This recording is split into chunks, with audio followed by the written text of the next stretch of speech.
어제 이 후보는 또 다른 대형 이슈를 던졌습니다. 코로나 재난지원금으로 국민 1인당 100만 원을 줘야 한다 이렇게 말한 건데요. 직접 들어보시죠. 코로나 초기에 저희 재난지원금 또는 재난기본소득 금액을 최소 1인당 100만 원은 돼야 되지 않겠느냐 말씀을 드렸고요. 국민지원금 규모가 다른 나라들에 비해서 턱없이 적다는 게 분명합니다.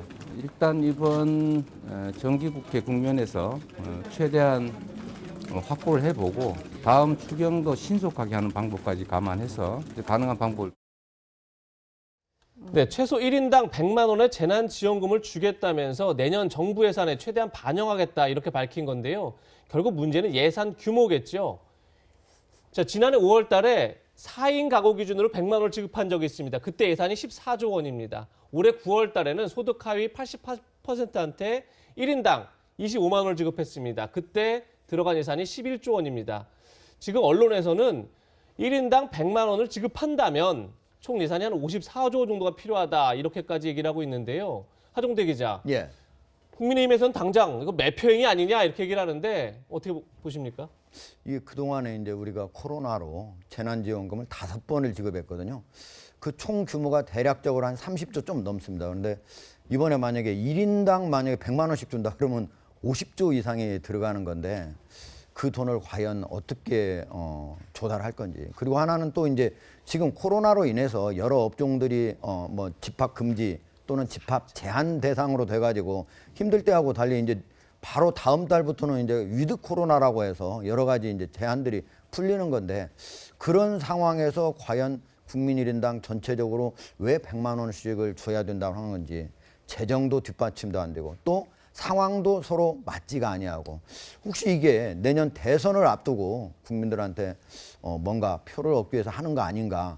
과거에 자유당 시절에는 선거 앞두고 고무신을 모두 나눠줬다고 그러는데 그런 거하고 비슷하게 생각하는 건 아닌지 이런 의문이 들고 있습니다.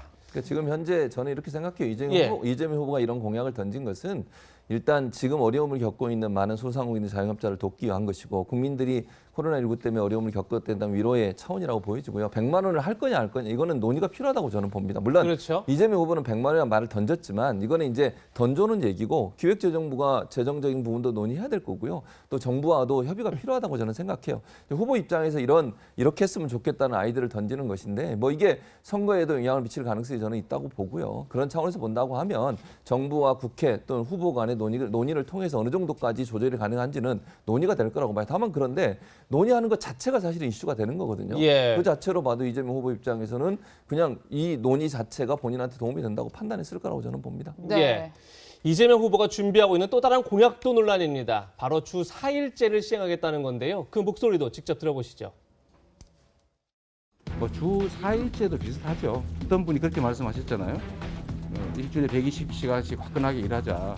저는 주 5일에서 우리가 이미 북유럽이나 선진국들이 또 일부 기업들이 이미 시행하고 있는 주 4일제도 양승적 후보께서 주요 공약으로 제시했고 또 그에 대해서 제가 충분히 논의해 볼 만한 가치가 있는 미래 정책이다라고 말씀을 드렸기 때문에 노동은 어떤 의미라야 되는가를 한번 생각해 보는 또 좋은 의지가 되지 않겠습니까? 그분이 원래 복잡한 생각을 별로 안 하는 것 같습니다. 그래서 무지의 소치입니다. 5일제가 4일제가 되고 임금은 줄어들지 않는다? 이런 게 바로 사기에 가까운 얘기입니다. 이든 의원님, 네네. 주 4일제 공약도 만약에 발표를 한다면 굉장히 논란이 될 것 같은데 이렇게 센 공약들을 자꾸 발표하는 게 오히려 대장동 의혹을 덮기 위한 것 아니냐 이런 말도 나오는 것 같아요. 이 공약 어떻게 보십니까? 뭐 그런다고 대장동 그 개발 비리 의혹이 뭐 덮어지겠습니까? 주 4일제 의혹은 정책은 기왕에 내놔왔으니까 한번 그 논의해 볼 필요가 있겠습니다. 우리가 그 원래 주 6일을 일했습니다.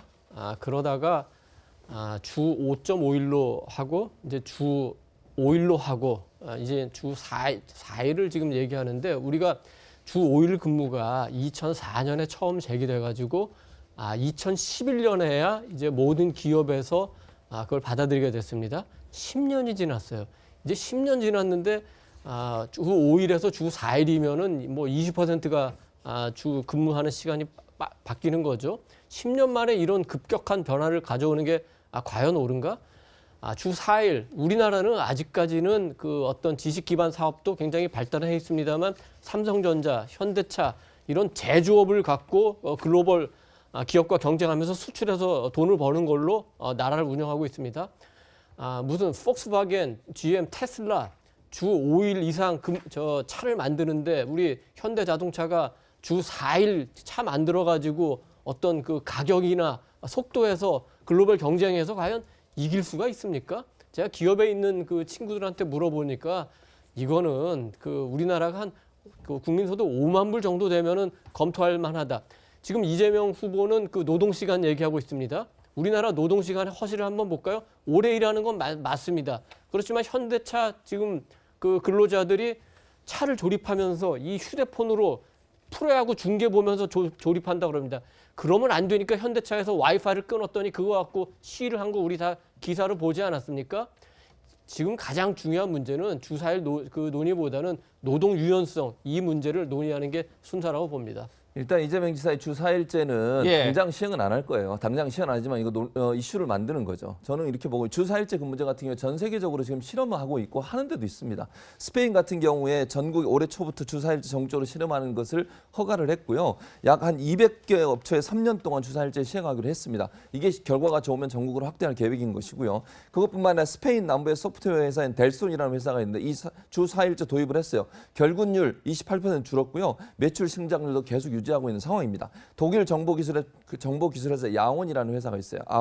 아원이라는 회사는 지난해 봄에 일부 직원을 대상으로 실시했는데 전체적으로 평가가 다 좋습니다. 예. 일본 같은 경우 미즈호 금융그룹 야후, 그다음에 리크루트 이런 회사를 다 주 4일제 하고 있어요.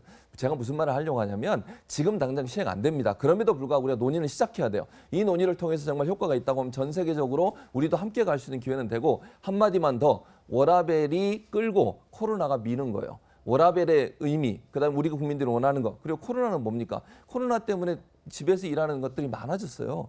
충분히 가능할 수 있는 부분이기 때문에 논의를 시작해야 한다고 봅니다. 예, 대선 기간 내내 지금 저희가 말씀드리는 다양한 이슈들이 아주 뜨거운 논쟁을 벌일 것 같습니다.